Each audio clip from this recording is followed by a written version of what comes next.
summer, young men and women all across America die because of drinking and driving. School's out, there's less supervision, and hot summer weather keeps many teens out late. But it doesn't have to happen, of course, as we celebrate the official start of summer. Mothers Against Drunk Driving here in Connecticut is out in force, warning teens and their parents to stay sober. Joining me now is Joanna Krebs, program manager, for MAD. Yeah. And Joanna, this is the first weekend of summer, of course, officially. So what's your message right now? And I might want to ask you too, is summer even worse than other times of year? It is. You know, at Mothers Against Drunk Driving, our mission is to stop drunk driving, support the victims of the violent crime, and to prevent underage drinking. And it's all snowballed together and what needs to be done in the prevention, awareness, education, and outreach. We do see a heightened amount of time for crashes and other types of related incidences in the summertime. You know, people are out, they're having more fun and everything else, and it's just even more reason, especially for parents, to start talking with their teens and being very involved in what's going on. They don't have as much, they have more free time on their hands. You need to know what's going on with them at all times. Yeah, the parents are perhaps still working like most people do right through the year, but I'm going to ask you the same question two different ways. Sure. And I don't know which is the better way. Why do young people drink and drive, or why don't young people not drink and drive? Well, the thing is, you know, we're a zero tolerance organization. There's no drinking until the age of 21, but there's also responsible drinking. And that means not getting behind the wheel after you've been drinking when you are of 21. There are people who drink and drive older than 21. Absolutely, of course, absolutely. You know, and it's really starting, it's the onset of drinking, you know, starting early, and it causes other incidences later on down the road, especially drinking and driving.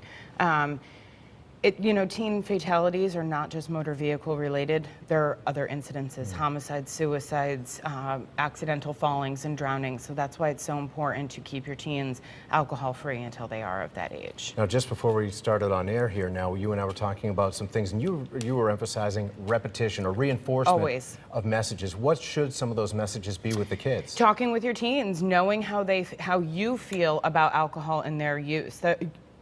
Parents are the #1 influence on their teens' choice to drink alcohol at all and the onset of it. So if they're aware of what your feelings are on it and creating that plan as a teen and as a parent together, they're going to know what's going to happen when they become into a difficult situation or want to know who they can call if something were to happen. They know what's going to happen going ahead, and they can make a better choice when it does happen to them.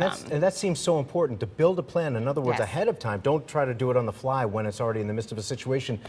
I can remember times when I'd wind up in a situation where I was with people, but they had been drinking, and how was I going to get home? Right. And I think that happens to a lot of teenagers. Absolutely, and they need to know if they have themselves in a situation, who can they call? They're gonna get home safe, they're gonna get their friends home safe, but it's not just getting behind the wheel, it's the other incidences. When you have your teen is going to a party or going to a concert, go with them. See them getting in the door. Call their friends' parents to ask, are you gonna be home? Are you gonna be supervising? Is there going to be alcohol there? And if there is, my teen is not going. They need to know that this is how you parent your teen and what's going to happen. It's being part of their life and knowing what's going on at all times. And when they have this free time, if they're not working, they're not going to camp, what's their plan for the day? Know where they're going to go. Know what friends they're going to be hanging out with and what they're going to be doing. And then when you get home from work, talk about what happened. Go on with their lives. They need to know every day that you're going to be involved and want to be involved. Open, active, and constant communication. Absolutely. Let me just ask you this too. Now, for example, in Sweden, I have friends who lived over there, and they tell me, you know what, people drink at parties there. People do not drink and drive in Sweden. And the laws are very, very stringent over there about that. You can lose your license after 1 or 2 offenses, and for life.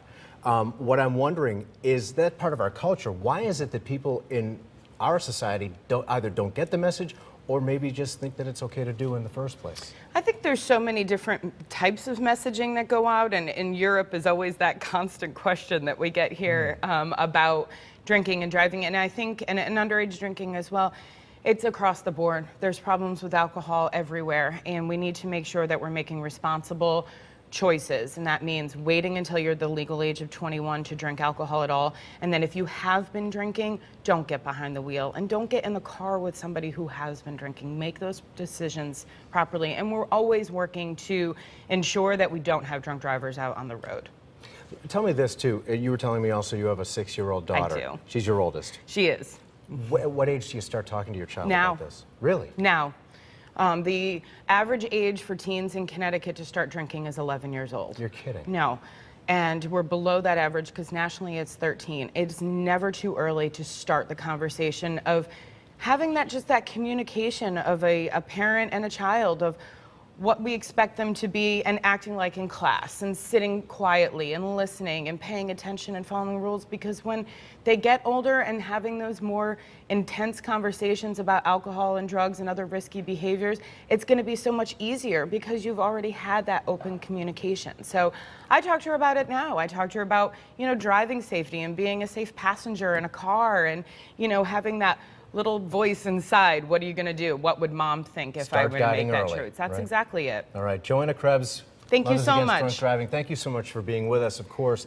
And coming up here on Good Morning Connecticut, talk about nickeling and diming. Well, guess what? Somebody's been stealing from the exact change lane machines on a New Jersey highway. Crazy stuff. I can't make this stuff up. Yeah, no. All right, we'll be right back.